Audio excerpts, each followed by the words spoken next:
under this remote neural monitoring attack that's gone on for 6 years. That's 6 years of my life that's not available for other people. It's not. Because people are playing tough love game. Tough love game is I'm going to play the long game. It's called the waiting game, the war of attrition. Well, for example, the way this movie is supposed to go, I don't know how it ever became the Osterman weekend.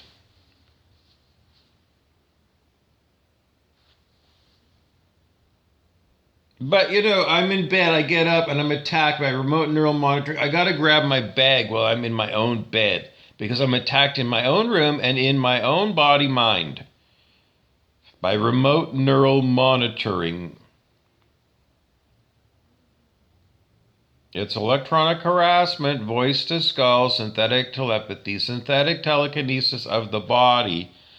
If there's somebody trying it on you, remember they only have synthetic telekinesis over your body, which means they don't have synthetic telekinesis over physical objects. So say, okay, if you're God and they moved your body around and they've told you all this horrible stuff, if you can remember this, say, okay, do you have real telekinesis of my body?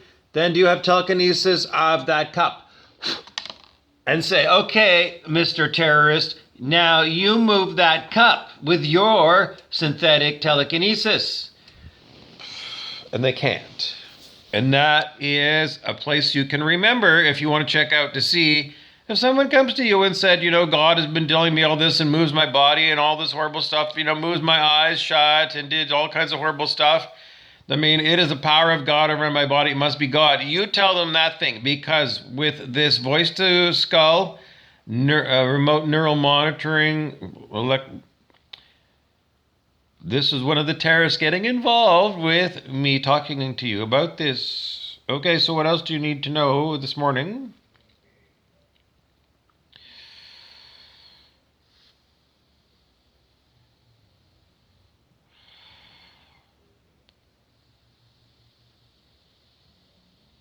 The song of the day is Take It Easy by Jackson Browne, who apparently wrote the song for the Eagles. And the only highlight that we want to remind you of is that every time anybody gets involved with my life, it always seems to be people who think that I am going to live in this meat suit forever. Because when you're playing the long game of attrition, of waiting for me to come around to kiss your ass version of reality box, because you're in a reality box. You live in the same brainwashed reality box that a rat would have in a psychology lab at McMaster University in 1984. When I went to school there. That's what they did, is they trained rats and pigeons in the psych ward. In the psych department, Dr. Dick Day and Martin Short. That Martin Short.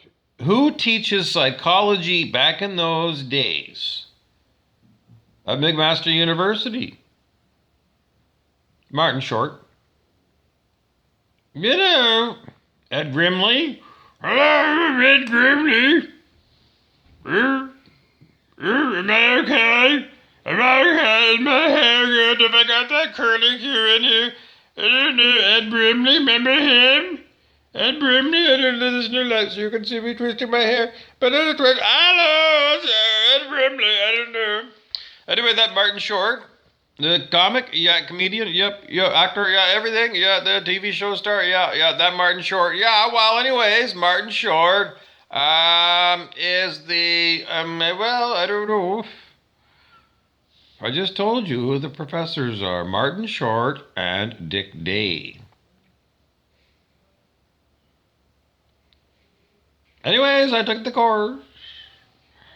Why is a comic actor teaching psychology? Because a comic actor can show you your character flaws. And what character flaws are? Anything that a comic makes fun of in the movies are character flaws, and you should not have them. Ergo, if in Meet the Fockers, the Robert De Niro character is someone you look up to as a role model and you emulate Robert De Niro now in your everyday life, Ed Privilege is going to tell you, didn't you know that that's a comic character? That is Robert De Niro accentuating the traits of a toxic masculine.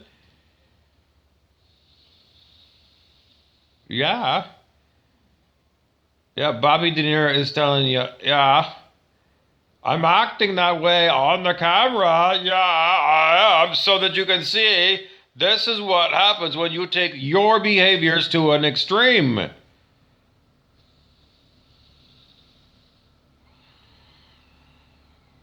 It's the circle of fear within the family. You know, within the family, we talk about these things. But to outside the circle of trust, people like, Roy Rapindar next door to Bobby Burrows at 2621 Park Row and Thunder Bay. Well, Roy, I don't know what he knows about, his neighbors, but that was the way we were brought up.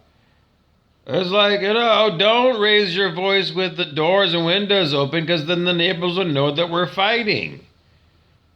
So, I don't know, because there's a lot of screaming at that house over the years. I don't know. I don't know where we're going with this. I don't know what we're talking about. We're trying to express the horrible, horrible feeling that children have when they realize that they are not only unloved, not only hated, but there are people playing, I don't know. I don't know. It's a very difficult thing to come up with words. It's just a game called, I don't know.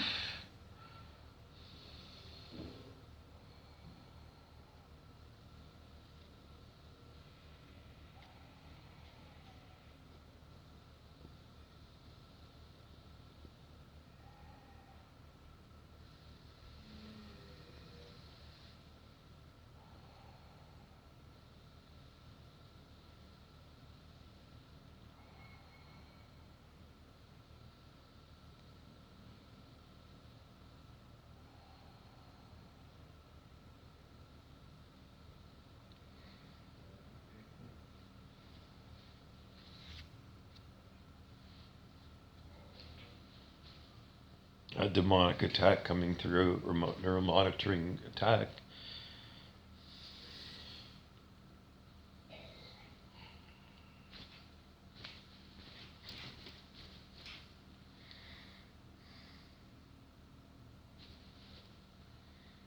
This is demonic attack using a technology called remote neural monitoring. It's the earbud technology. So if you ever have a song playing in your head, you don't know how that got in there, people tell you, well, that's just part of being human. Sometimes your mind of its own starts playing music. Well, yeah, but it's remote neural monitoring because everybody on the planet is hooked up to this, and that's what they're using on me to herky-jerky my hands and arms around. Remote neural monitoring includes, just like in the Men in Black TV shows, mind wipes and insertions of words into people's thought streams and complete hijacking of their verbal ability to talk. Complete hijacking. Why? Because people got permission to hijack people, in cases where, you needed some help because you were too drunk to remember the words. Or for some reason, even when you were sober, you couldn't remember the words to songs. I don't know. It's just like, or you're having a test and you can't, even though you studied, you can't remember. You've got dyslexia of the memory or something. And with the dyslexia of the memory, that is electronic neural monitoring throwing a wet blanket on your ability to access your own ability to compute. Because that's what they do. It's electronically dumbing you down. Because that's what we do. Who are we? We're the internal affairs departments continue to remind you that you already know who has the wherewithal to torture you. Who's got all the time and all the money? Hollywood celebrities. Hollywood celebrities are beyond rich, and in between doing their movies, they have plenty of time to spend enormous amounts of money doing demented things, like going to Maria Abramovich, the spirit cooking. They have an enormous white party, and then they serve food that's served in the form of a human being, like a big cake in the form of a child, and they would be eating pieces of the child.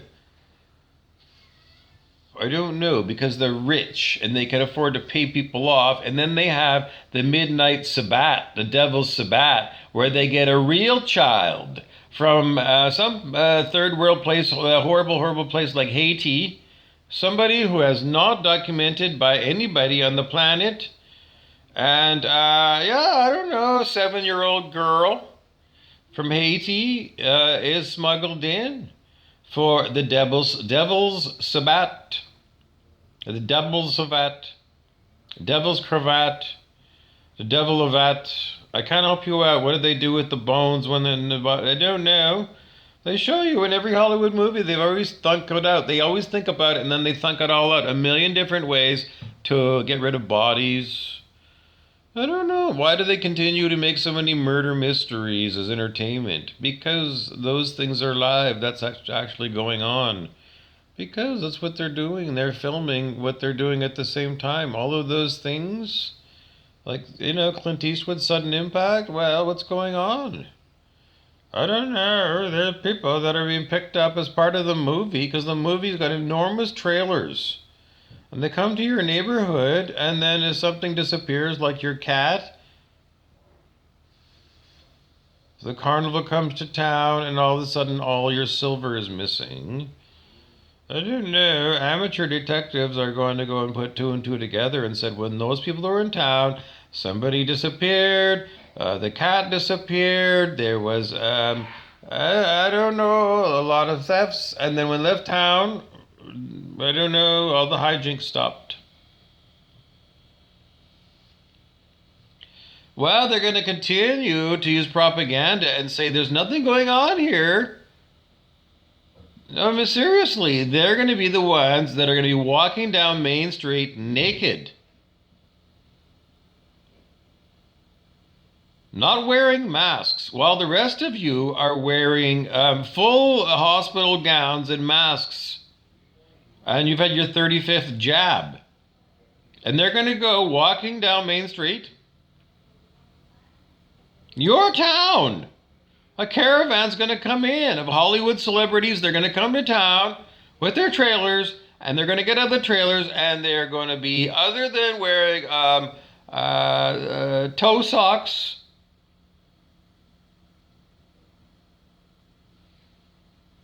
and skateboards, they're going to be totally nude. Anthony Kiedis is going to be showing you, because remember he used to put a sock over his dick pic and they would play just with the sock over the dick pic? Well, they're all going to take those hard-on pills. You go to the Chinese section of town, the Chinese herbalist, and those, I'm going to give you the name of the best one. Give me the best one. Tongkat Alley. Now, there are lots of different kinds of things reputed to keep the pencil in your Eberhard Faber. We stole that from MASH. Yeah, put pencil lead in your pencil. I don't know. But Tongkat Ali is the stuff that actually does work. Some people will try that maca, it don't work. It tastes horrible and it don't work. Don't bother. If it's not Tongkat Ali,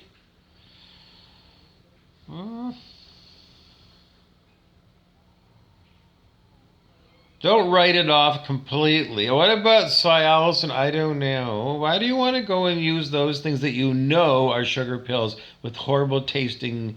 You guys, it's like horrible bark. It's like, it's like, do you ever try and eat crab apples off of ornamental trees? I mean, they do make ornamental fruit. They're beautiful in the spring. beautiful apple trees. Pink flowers are so pretty in the spring. And then they're a nice tree in the summer. And they make a small crab apple in the fall. And then you come by and you're a kid, and what do? Well, you bite into it. And what is it like? It's like cheap gum. You bite into it, it has an enormous burst of flavor. It does, yeah, yeah. It's sour apple. It's really strong. It's like super strong. It's candy-free NDs. But the taste disappears in a moment, and the pulp inside it's like wood. You can chew it, but it's wood. You don't want to eat it. You spit it out. So, those ornamental crabapple trees, that's what they are. They're jaw busters. Yeah, you crack it open and you get a huge burst of sour apple. And it's good. Do you want it? Yeah. Especially kids. Is it poisonous? They probably label it poisonous, but is it poisonous or not? I don't know. I did bite into it and I'm still here. I don't know why they label things poisonous. In Canada, they label tobacco super poisonous. Do you know that there's more warning labels on cigarettes than there is on a can of Raid? It's true. In Canada, a can of Raid, it's non-toxic to humans. Chrysanthemum flower. And if you look at it, there's no poison. And you look at it, it's not poison. There's no, explosive. They might have, if it's a pressurized can, explosive warning. But no, not toxic to humans. Only to bugs.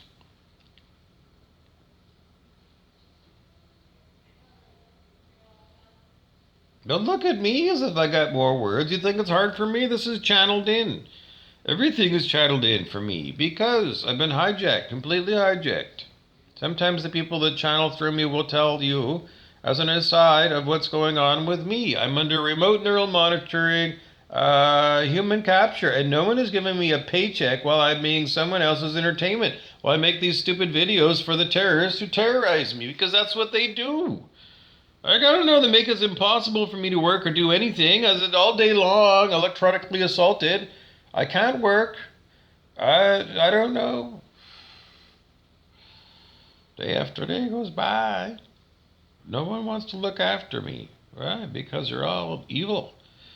Fuck-faced evil. Because you are. You're so low in consciousness that you can't see that the emperors are not wearing any clothes as they Lady Godiva down Main Street in your street. Nicolas Cage, maybe, and Kirk Cameron from Growing Pains coming down your main street in your town, riding beautiful horses. And both of them are butt-ass naked, bare balls, on horseback, trampling down, clippity-clop, because they're going to show you that the emperor wears no clothes, and you people are so in awe of celebrities from Netflix.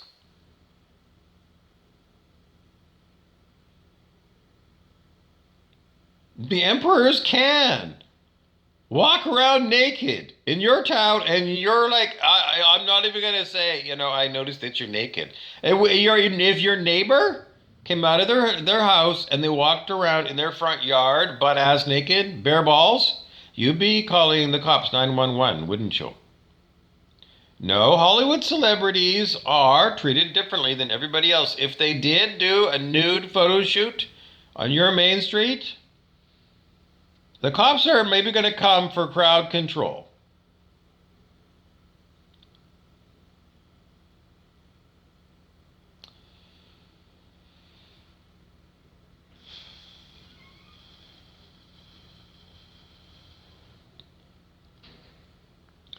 I don't know what else to tell you, because the Hollywood people continue to, I don't know, we call you simp. You're a simp, a simpleton, a simp, a simple-minded, feeble-minded David Newton. David Newton, well, I don't know. You're going to have a betting pool in the class. Is David Newton going to get an F on the test or a D?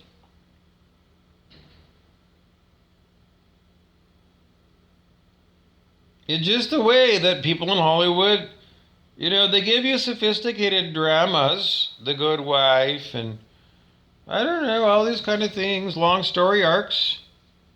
They give it to you on Netflix, but when you have long story arcs in your own lives, you people are as dumb as the cartoon humans in Wall-E. That's how dumb you are in the eyes of Hollywood. So they keep rubbing your stupidity because Bill Barr, the actor Nathan Lane, played the Attorney General of the USA under Donald Trump. And no one said at that time, very few of us who were watching, very few people noticed that it was actually the actor Nathan Lane who was the actual Attorney General of the USA. Under the Trump presidency, he was. Bill Barr is Nathan Lane's alter ego. I'm being attacked by a horrible death ray. What is horrible DEW? What is that ray called? Distant early warning. No, that's in Canada where they had distant early warning stations set up for nuclear attack. No, these are directed energy weapons, and I got one being aimed at me right through the building. I don't know. It could be, I don't know how they do it. It's a horror. It feels horrible. I don't know. I do this to attenuate whatever they're beaming at me. It does make it less horrible. Anyways, I've been tortured like this for 6 fucking years. To get right to the point. Because I'm 57 years old. Mark Laviolette,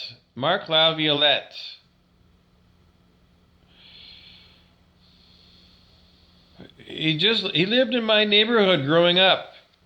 Mark Laviolette died at age 52. I'm 57. It's just that you all assume that I am going to be around here.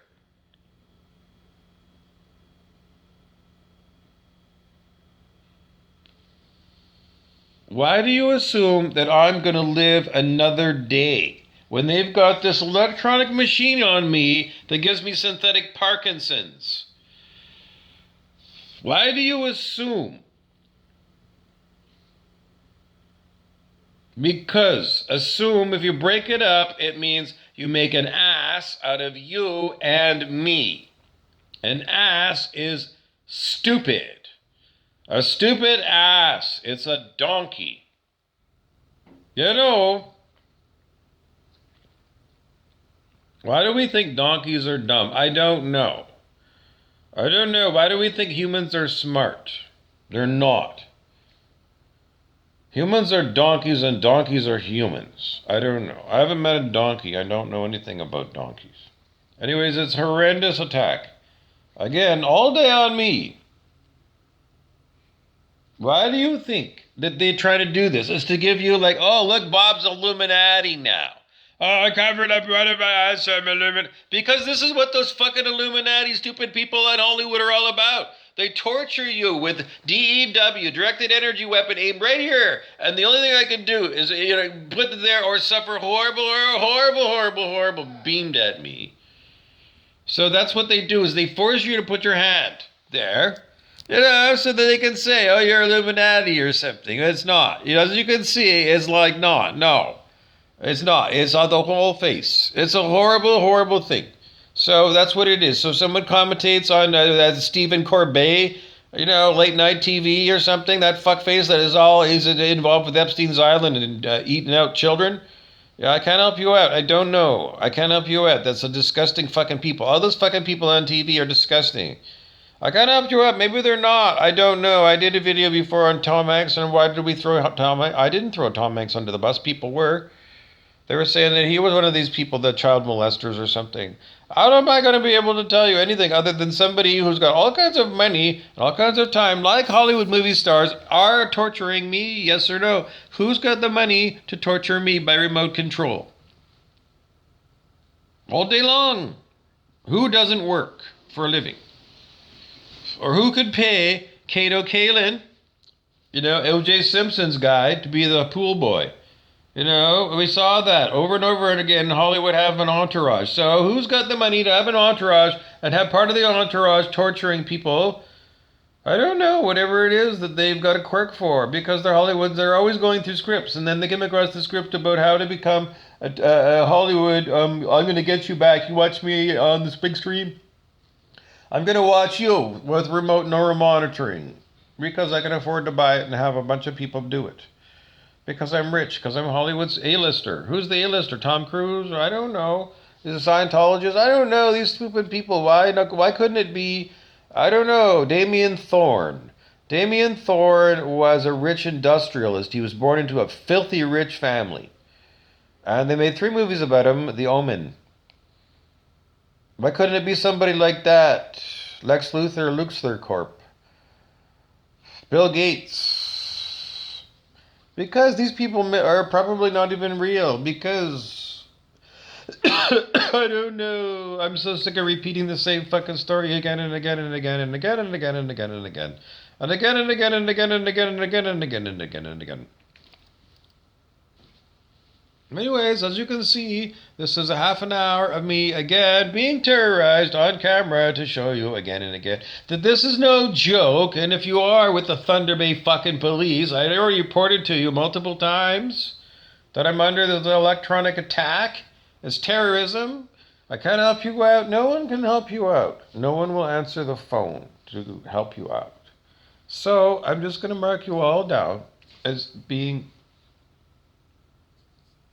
You're all being judged by God every day. You're all being vetted. And even though the terrorists go out and you're going to say, there's nothing I can do to help you out, I'm going to tell you again, Mark Laviolette died at age 52. And I'm 57 and I'm under constant electronic trying to kill me. So if you think somehow that your Uncle Bob is going to be around forever, he ain't. And the idea that I'm going to live to be 100 years old under electronic attack is, I suppose, possible. But then again, it's much more likely that they're going to, again, try to kill me. And they're going to be successful. And then there's no more Uncle Bob. And there won't be any time for you to get a hug from Uncle Bob or to talk to Uncle Bob. Joe Ostazuski loved his Uncle Bob so much he moved in. He moved in with his Uncle Bob. I got 4 nieces. Just 4. No nephews. And they don't talk to me. Because they're brainwashed by their evil parents. Evil or not, nuts or not, I'm your only Uncle Bob.